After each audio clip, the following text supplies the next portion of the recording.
بسم الله الرحمن الرحيم. يا أيها الذين آمنوا أوفوا بالعقود. أحلت لكم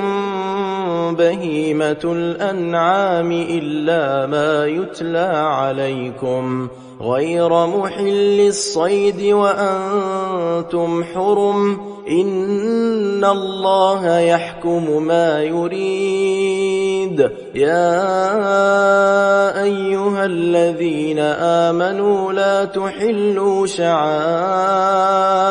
الله ولا الشهر الحرام ولا الهدي ولا القلائد ولا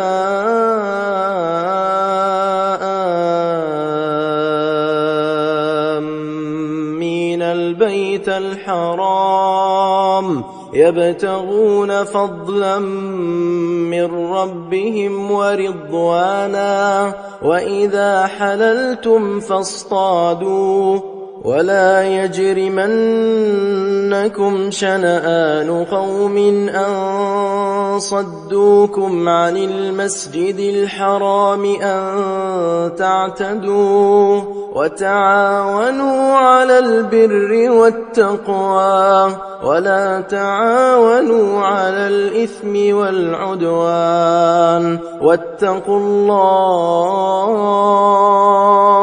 إن الله شديد العقاب. حرمت عليكم الميتة والدم ولحم الخنزير وما أهل لغير الله به والمنخنقة والموقوذة والمتردية والنطيحة وما أكل السبع إلا ما ذكيتم وما ذبح على النصب وأن تستقسموا بالأزلام ذلكم فسق. اليوم يئس الذين كفروا من دينكم فلا تخشوهم واخشون. اليوم أكملت لكم دينكم وأتممت عليكم نعمتي ورضيت لكم الإسلام دينا. فمن اضطر في مخمصة غير متجانف لإثم فإن الله غفور رحيم. يسألونك ماذا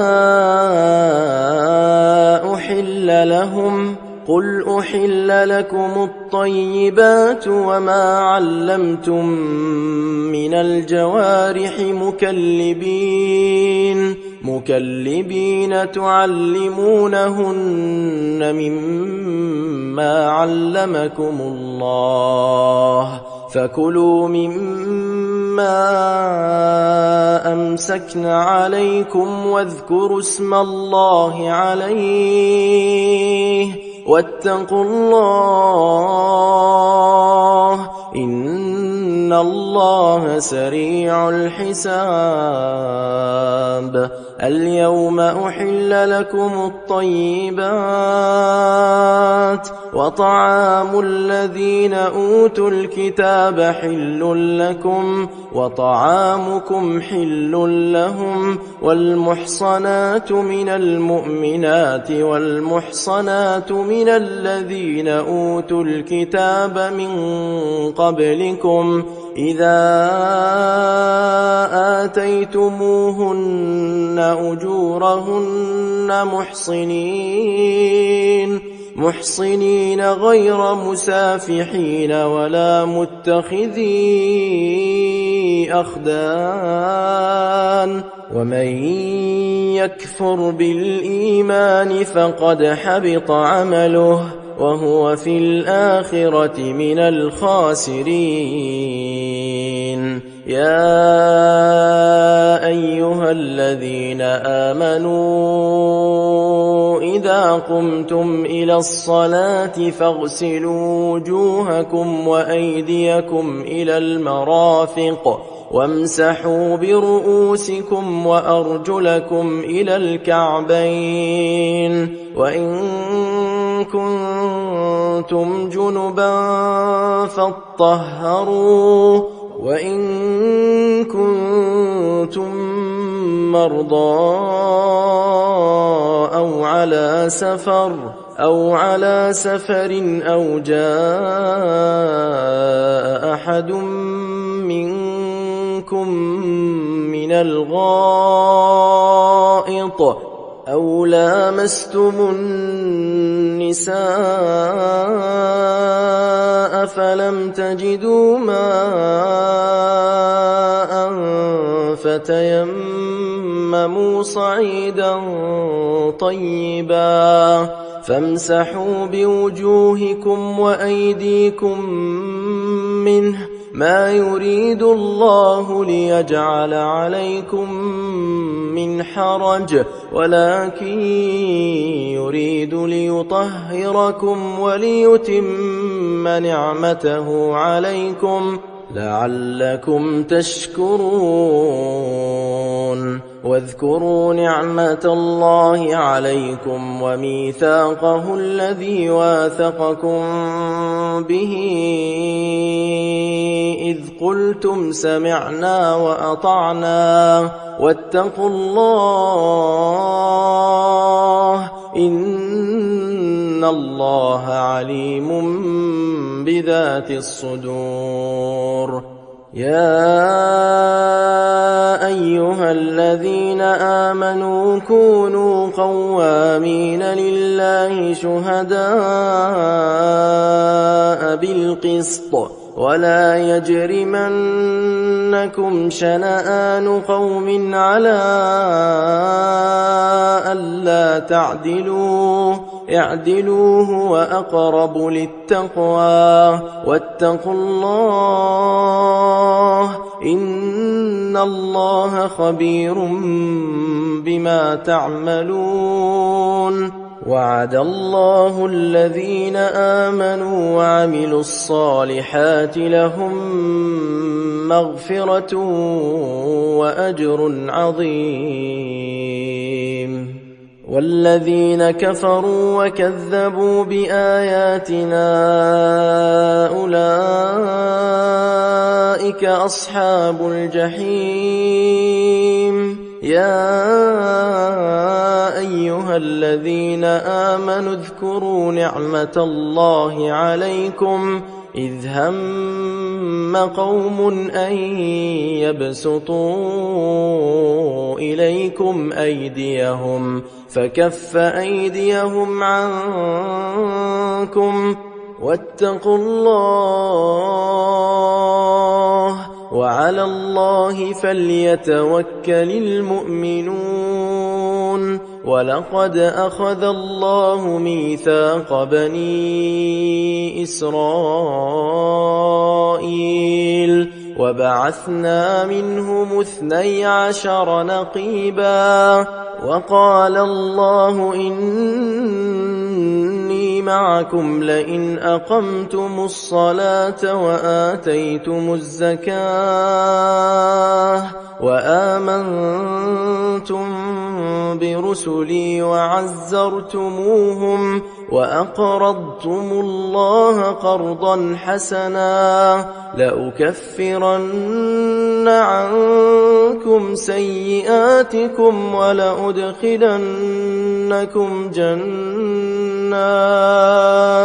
جنات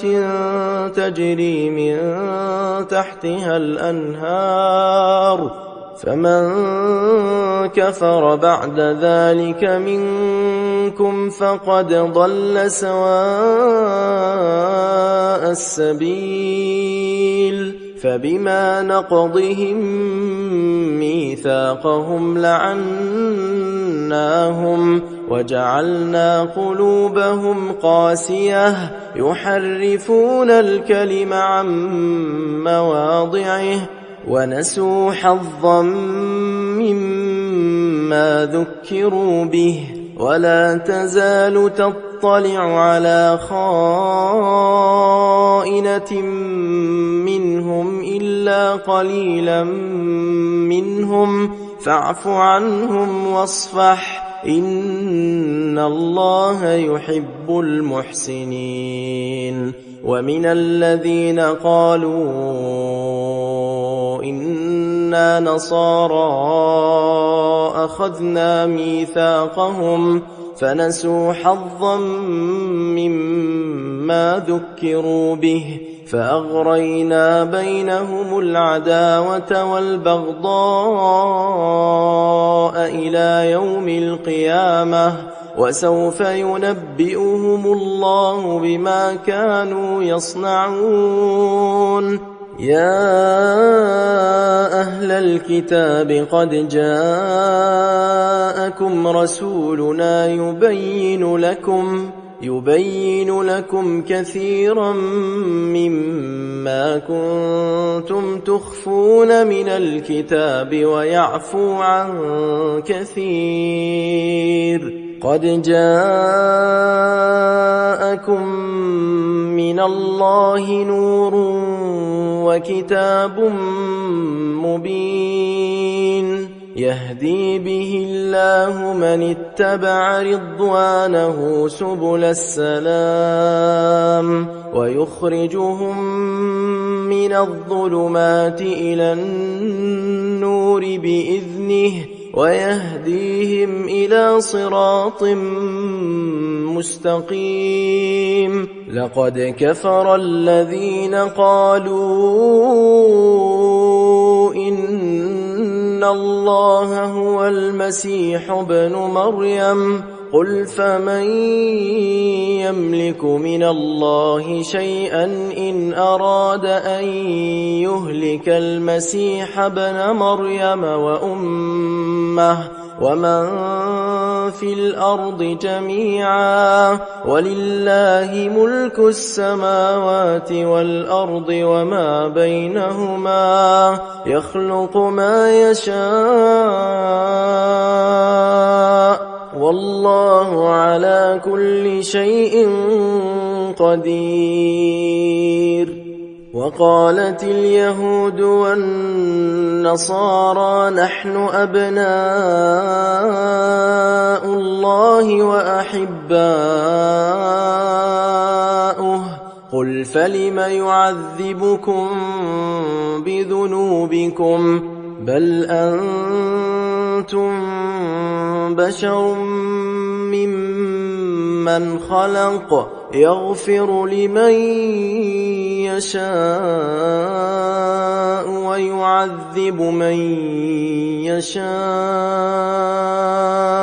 ولله ملك السماوات والأرض وما بينهما وإليه المصير.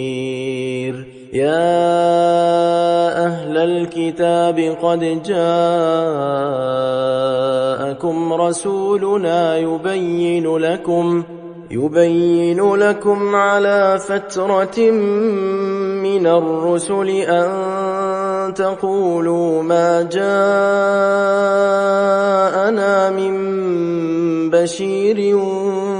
ولا نذير فقد جاءكم بشير ونذير والله على كل شيء قدير. وإذ قال موسى لقومه يا قوم اذكروا نعمة الله عليكم إذ جعل فيكم أنبياء وجعلكم ملوكا وآتاكم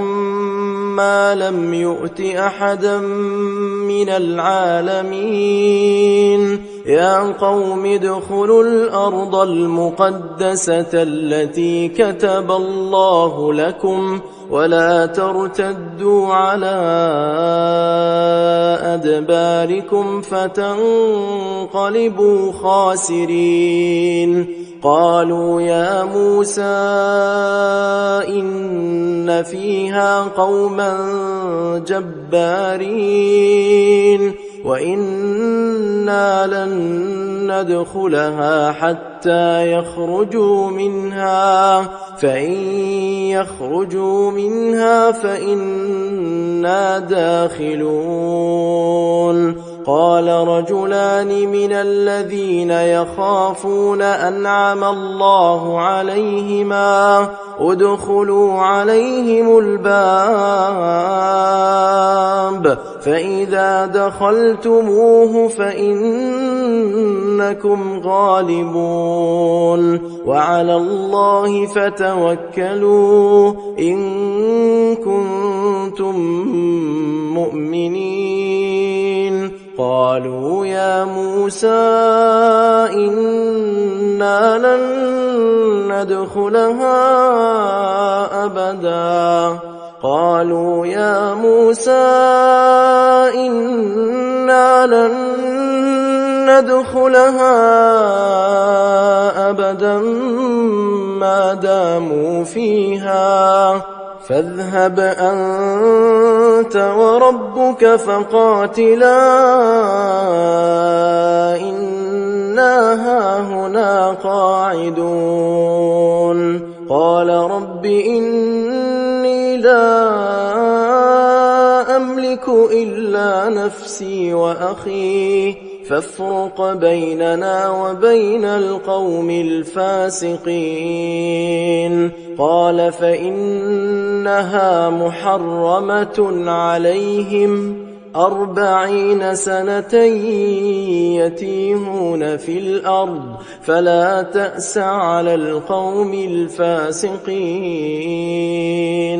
واتل عليهم نبأ ابني آدم بالحق إذ قربا قربانا فتقبل من أحدهما ولم يتقبل من الآخر قال لأقتلنك قال إنما يتقبل الله من المتقين لئن بسطت إلي يدك لتقتلني ما أنا بباسط يدي إليك لأقتلك إني أخاف الله رب العالمين إني أريد أن تبوء بإثمي وإثمك فتكون من أصحاب النار وذلك جزاء الظالمين فطوعت له نفسه قتل أخيه فقتله فأصبح من الخاسرين فبعث الله غرابا يبحث في الأرض ليريه كيف يواري سوءة أخيه قال يا ويلتى أعجزت أن أكون مثل هذا الغراب فأواري سوءة أخي فأصبح من النادمين من أجل ذلك كتبنا على بني إسرائيل أنه من قتل نفسا بغير نفس أو فساد في الأرض فكأنما قتل الناس جميعا ومن أحياها فكأنما أحيا الناس جميعا ولقد جاءتهم رسلنا بالبينات ثم إن كثيرا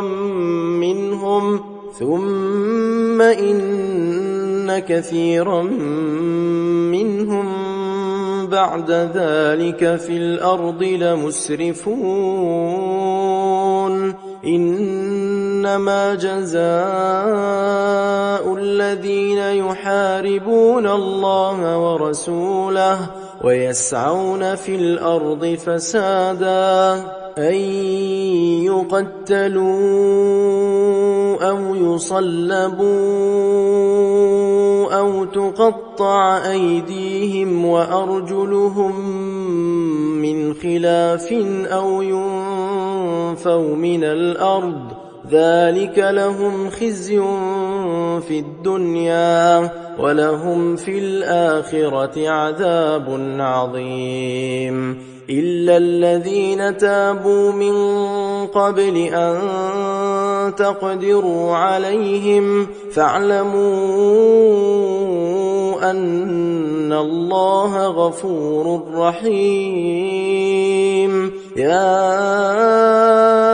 أيها الذين آمنوا اتقوا الله وابتغوا إليه الوسيلة وجاهدوا في سبيله لعلكم تفلحون إن الذين كفروا لو أن لهم ما في الأرض جميعا ومثله معه ليفتدوا به من عذاب يوم القيامة ما تقبل منهم ولهم عذاب أليم يريدون أن يخرجوا من النار وما هم بخارجين منها ولهم عذاب مقيم والسارق والسارقة فاقطعوا أيديهما جزاء بما كسبا نكالا من الله والله عزيز حكيم فمن تاب من بعد ظلمه وأصلح فإن الله يتوب عليه إن الله غفور رحيم ألم تعلم أن الله له ملك السماوات والأرض يعذب من يشاء ويغفر لمن يشاء والله على كل شيء قدير يا أيها الرسول لا يحزنك الذين يسارعون في الكفر من الذين قالوا آمنا بأفواههم ولم تؤمن قلوبهم ومن الذين هادوا سماعون للكذب سماعون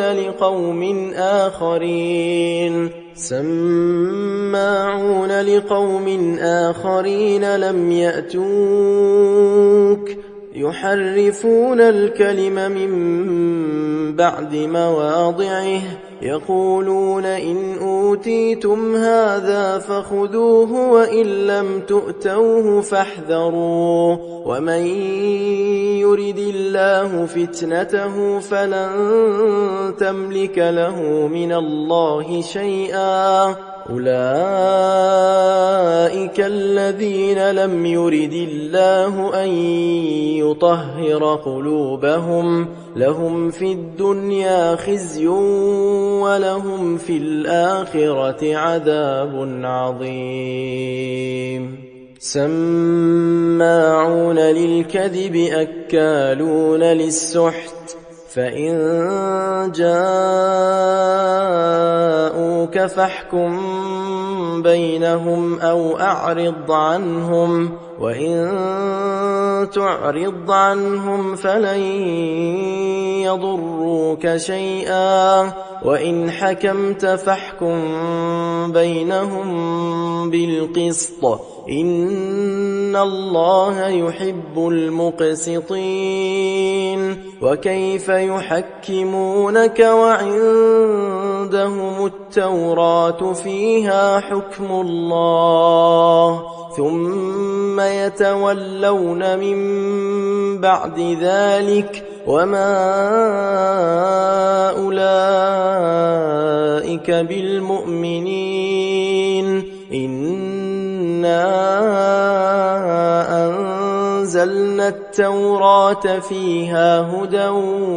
ونور يحكم بها النبيون الذين أسلموا للذين هادوا والربانيون والأحبار بما استحفظوا من كتاب الله وكانوا عليه شهداء فلا تخشوا الناس واخشوني ولا تشتروا بآياتي ثمنا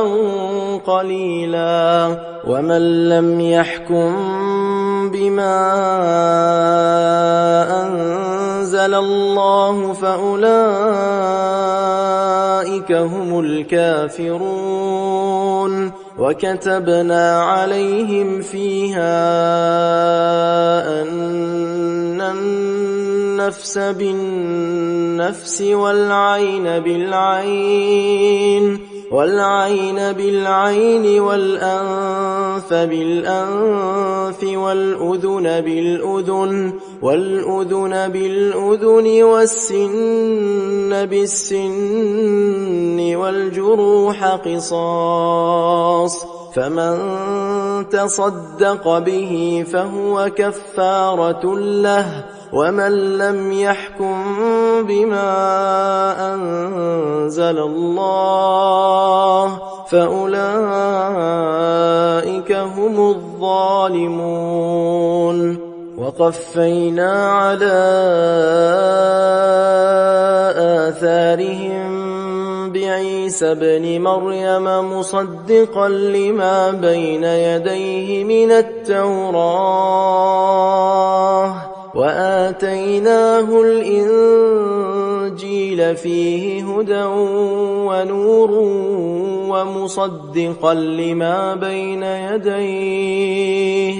ومصدقا لما بين يديه من التوراة وهدى وموعظة للمتقين وليحكم أهل الإنجيل بما أنزل الله فيه ومن لم يحكم بما أنزل الله فأولئك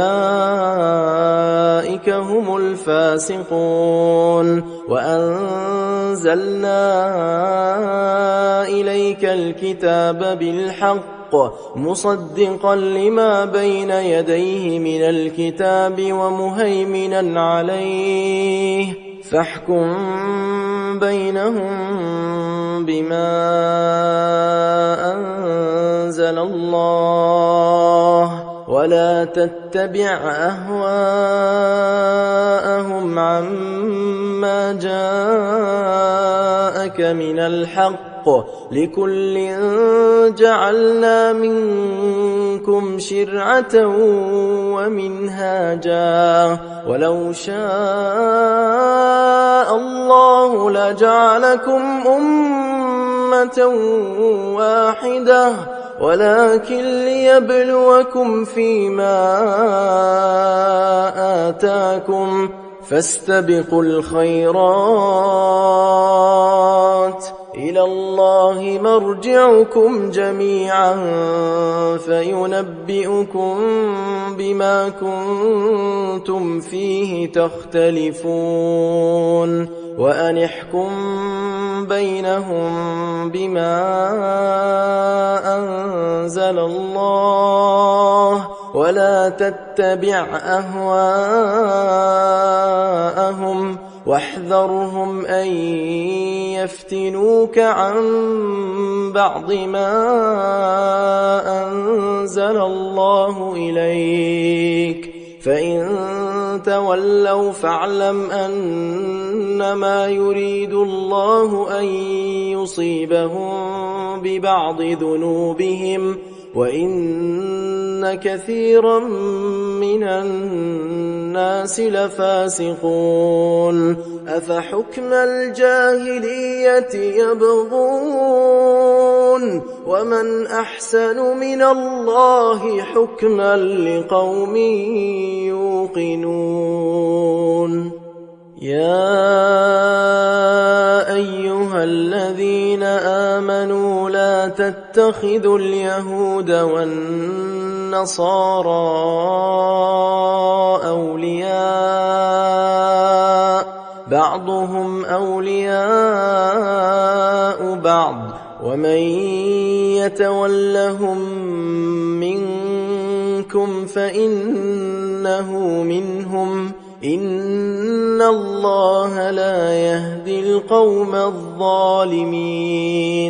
فترى الذين في قلوبهم مرض يسارعون فيهم يقولون نخشى أن تصيبنا دائرة فعسى الله أن يأتي بالفتح أو أمر من عنده فيصبحوا على ما أسروا في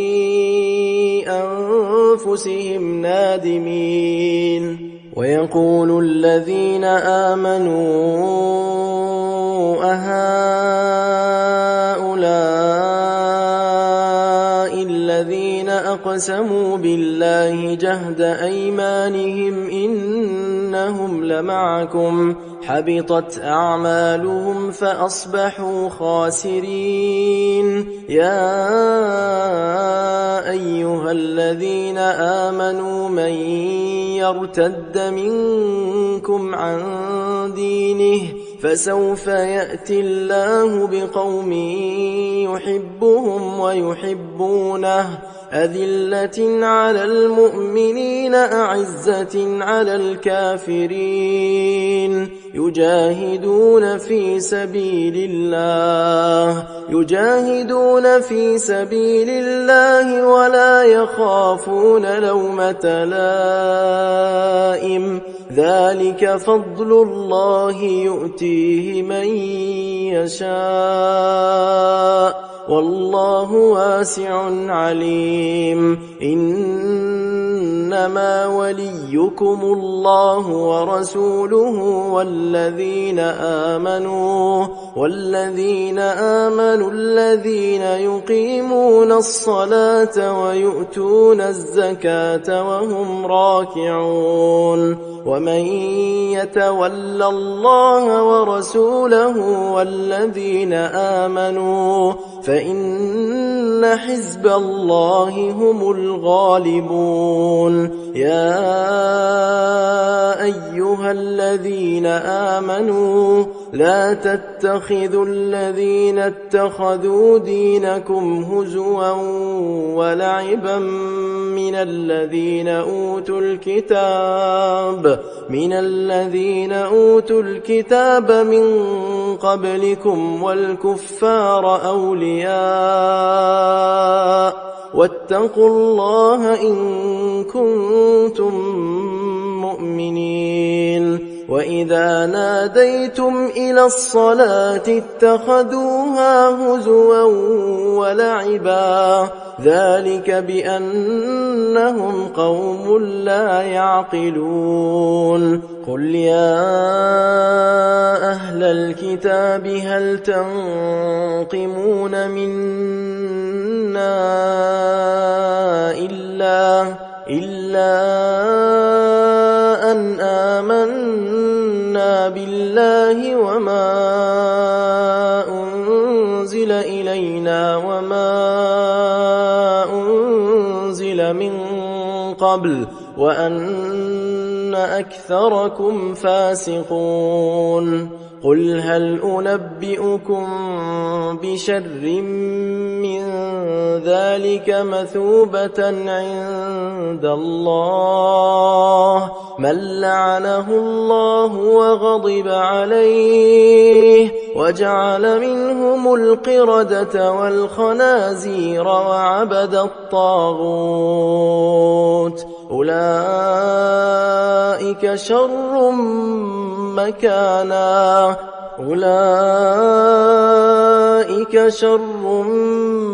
مكانا وأضل عن سواء السبيل وإذا جاءوكم قالوا آمنا وقد دخلوا بالكفر وهم قد خرجوا به والله أعلم بما كانوا يكتمون وترى كثيرا منهم يسارعون في الإثم والعدوان وأكلهم السحت لبئس ما كانوا يعملون لولا ينهاهم الربانيون والأحبار عن قولهم الإثم وأكلهم السحت لبئس ما كانوا يصنعون وقالت اليهود يد الله مغلولة غلت أيديهم ولعنوا بما قالوا بل يداه مبسوطتان ينفق كيف يشاء وليزيدن كثيرا منهم ما أنزل إليك من ربك طغيانا وكفرا وألقينا بينهم العداوة والبغضاء إلى يوم القيامة كلما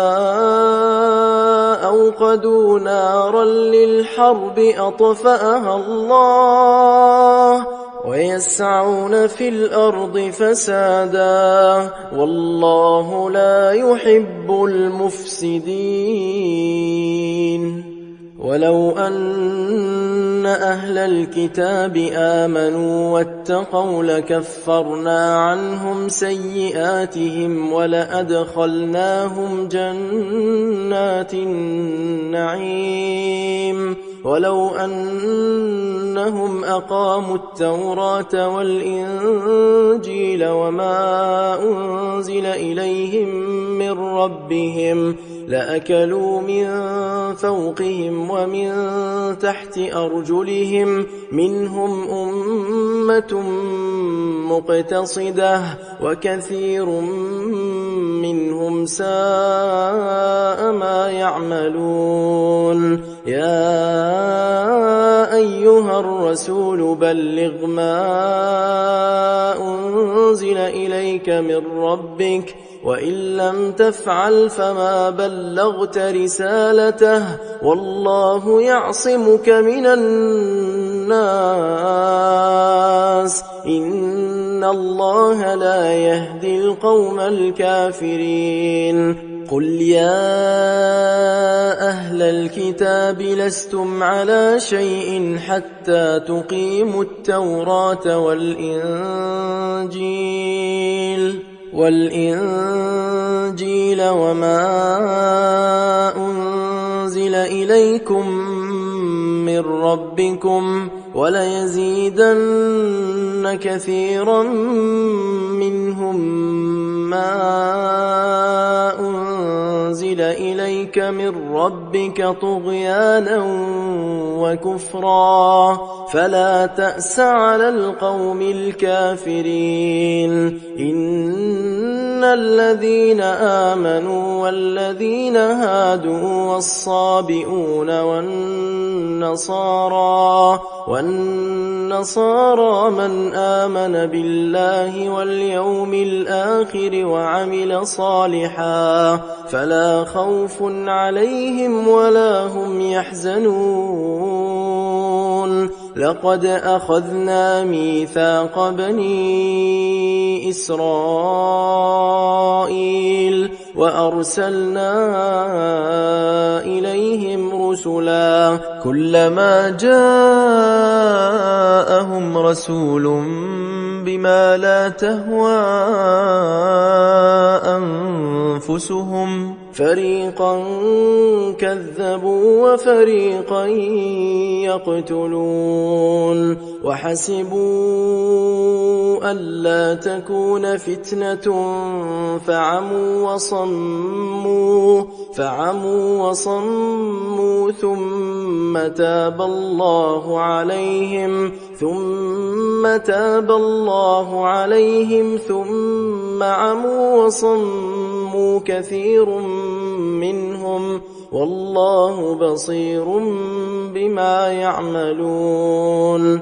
لقد كفر الذين قالوا إن الله هو المسيح ابن مريم وقال المسيح يا بني إسرائيل اعبدوا الله ربي وربكم إنه من يشرك بالله فقد حرم الله عليه الجنة ومأواه النار وما للظالمين من أنصار. لقد كفر الذين قالوا إن الله ثالث ثلاثة وما من إله إلا إله واحد وإن لم ينتهوا عما يقولون ليمسن الذين كفروا منهم عذاب أليم. أفلا يتوبون إلى الله ويستغفرونه والله غفور رحيم. ما المسيح ابن مريم إلا رسول قد خلت من قبله الرسل وأمه صديقة كانا يأكلان الطعام انظر كيف نبين لهم الآيات ثم انظر أنى يؤفكون. قل أتعبدون من دون الله ما لا يملك لكم ضرا ولا نفعا والله هو السميع العليم. قل يا أهل الكتاب لا تغلوا في دينكم غير الحق ولا تتبعوا أهواء قوم قد ضلوا من قبل وأضلوا كثيرا وضلوا عن سواء السبيل. لعن الذين كفروا من بني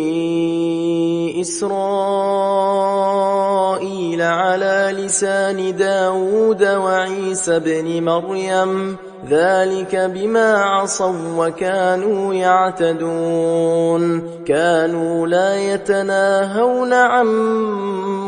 منكر فعلوه لبئس ما كانوا يفعلون ترى كثيرا منهم يتولون الذين كفروا لبئس ما قدمت لهم أنفسهم أن سخط الله عليهم وفي العذاب هم خالدون ولو كانوا يؤمنون بالله والنبي وما أنزل إليه ما اتخذوهم أولياء ولكن كثيرا منهم فاسقون لتجدن أشد الناس عداوة للذين آمنوا اليهود والذين أشركوا ولتجدن أقربهم مودة للذين آمنوا الذين قالوا إنا نصارى ذلك بأن منهم قسيسين ورهبانا وأنهم لا يستكبرون وإذا سمعوا ما أنزل إلى الرسول ترى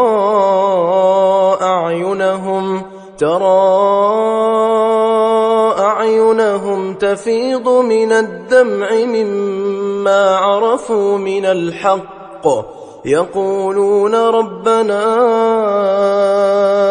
آمنا فاكتبنا مع الشاهدين وما لنا لا نؤمن بالله وما جاءنا من الحق ونطمع أن يدخلنا ربنا مع القوم الصالحين فأثابهم الله بما قالوا جنات تجري من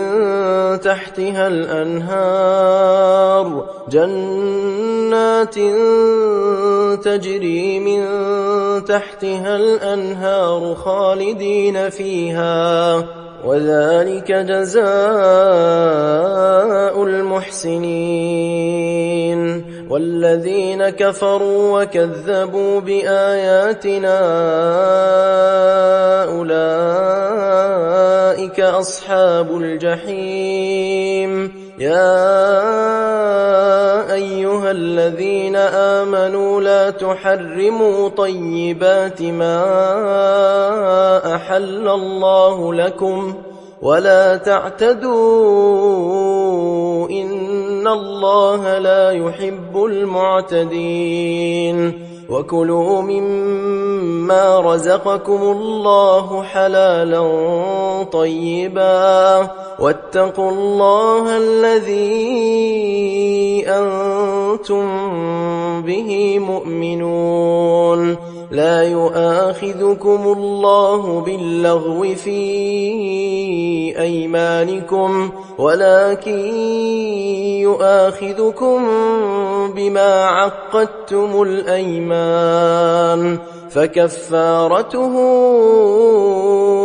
إطعام 10 مساكين من أوسط ما تطعمون أهليكم أو كسوتهم أو تحرير رقبة فمن لم يجد فصيام 3 أيام ذلك كفارة أيمانكم إذا حلفتم واحفظوا أيمانكم كذلك يبين الله لكم آياته لعلكم تشكرون يا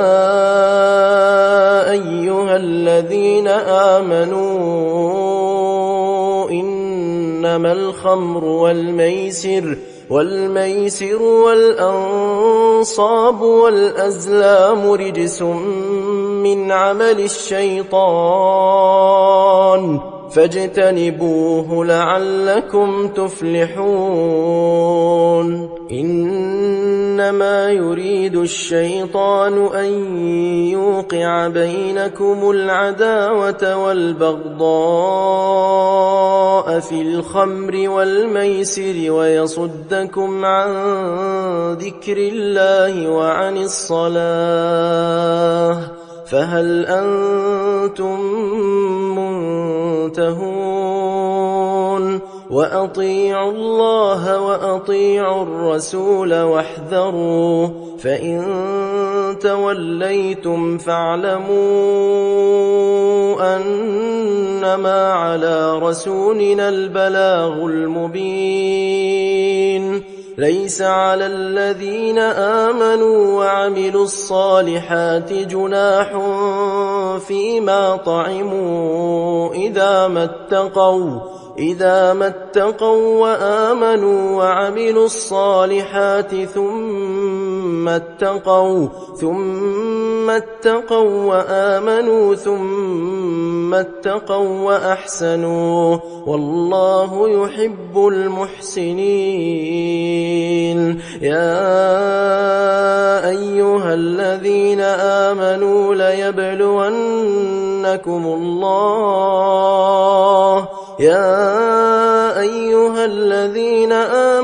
ليبلونكم الله بشيء من الصيد تناله أيديكم ورماحكم ليعلم الله من يخافه بالغيب فمن اعتدى بعد ذلك فله عذاب أليم يا أيها الذين آمنوا لا تقتلوا الصيد وأنتم حرم ومن قتله منكم متعمدا فجزاء مثل ما قتل من النعم يحكم به ذوى عدل منكم هديا بالغ الكعبة أو كفارة طعام مساكين أو عدل ذلك صياما ليذوق وبال أمره عفى الله عما سلف ومن عاد فينتقم الله منه والله عزيز ذو انتقام أحل لكم صيد البحر وطعامه متاعا لكم وللسيارة وحرم عليكم صيد البر ما دمتم حرما واتقوا الله الذي إليه تحشرون جعل الله الكعبة البيت الحرام قياما للناس والشهر الحرام والهدي والقلائد ذلك لتعلموا أن الله يعلم ما في السماوات وما في الأرض وأن الله بكل شيء عليم اعلموا أن الله شديد العقاب وأن الله غفور رحيم ما على الرسول إلا البلاغ والله يعلم ما تبدون وما تكتمون قل لا يستوي الخبيث والطيب ولو أعجبك كثرة الخبيث فاتقوا الله يا أولي الألباب لعلكم تفلحون يا أيها الذين آمنوا لا تسألوا عن أشياء إن تبد لكم تسؤكم وإن تسألوا عنها حين ينزل القرآن تبد لكم عفى الله عنها والله غفور حليم. قد سألها قوم من قبلكم ثم أصبحوا بها كافرين. ما جعل الله من بحيرة ولا سائبة ولا وصيلة ولا حام ولكن الذين كفروا يفترون على الله الكذب وأكثرهم لا يعقلون. وإذا قيل لهم تعالوا إلى ما أنزل الله وإلى الرسول قالوا حسبنا ما وجدنا عليه آباءنا أولو كان آباؤهم لا يعلمون شيئا ولا يهتدون. يا أيها الذين آمنوا عليكم أنفسكم لا يضركم من ضل إذا اهتديتم إلى الله مرجعكم جميعا فينبئكم بما كنتم تعملون. يا أيها الذين آمنوا شهادة بينكم إذا حضر أحدكم الموت حين الوصية اثنان ذوا عدل منكم أو آخران من غيركم إن أنتم ضربتم في الأرض فأصابتكم مصيبة الموت تحبسونهما من بعد الصلاة فيقسمان بالله إن ارتبتم لا نشتري به ثمنا ولو كان ذا قربى ولا نكتم شهادة الله إنا إذا لمن الآثمين. فإن عثر على أنهما استحقا إثما فآخران يقومان مقامهما من الذين استحق عليهم الأوليان فيقسمان بالله لشهادتنا أحق من شهادتهما وما اعتدينا إنا إذا لمن الظالمين. ذلك أدنى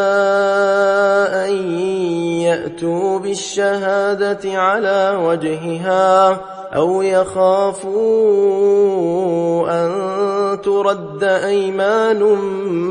بعد أيمانهم واتقوا الله واسمعوا والله لا يهدي القوم الفاسقين. يوم يجمع الله الرسل فيقول ماذا أجبتم قالوا لا علم لنا إنك أنت علام الغيوب. إذ قال الله يا عيسى ابن مريم اذكر نعمتي عليك وعلى والدتك إذ أيدتك بروح القدس تكلم الناس في المهد وكهلا وإذ علمتك الكتاب والحكمة والتوراة والإنجيل وإذ تخلق من الطين كهيئة الطير بإذني فتنفخ فيها فتكون طيرا بإذني وتبرئ الأكمه والأبرص بإذني وإذ تخرج الموتى بإذني وإذ كففت بني إسرائيل عنك إذ جئتهم بالبينات فقال الذين كفروا منهم إن هذا إلا سحر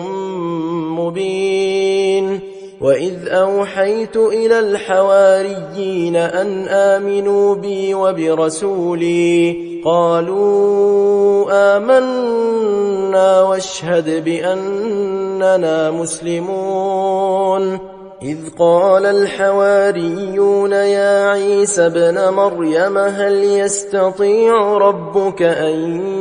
ينزل علينا مائدة من السماء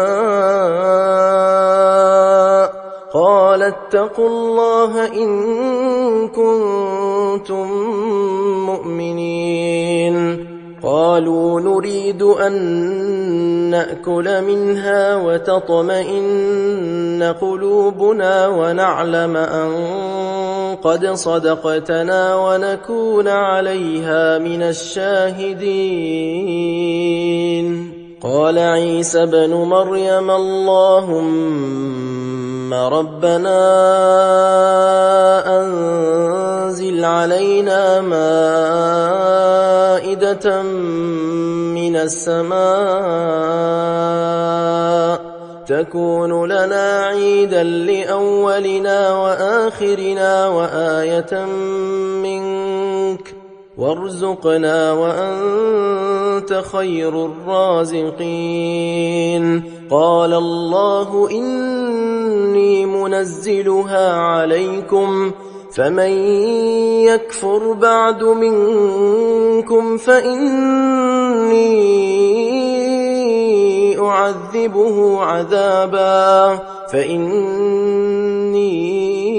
أعذبه عذابا لا أعذبه أحدا من العالمين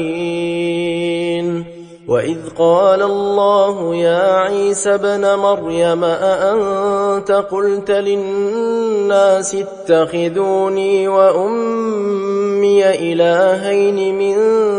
دون الله قال سبحانك ما يكون لي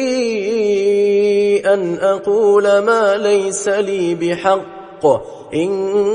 كنت قلته فقد علمته تعلم ما في نفسي ولا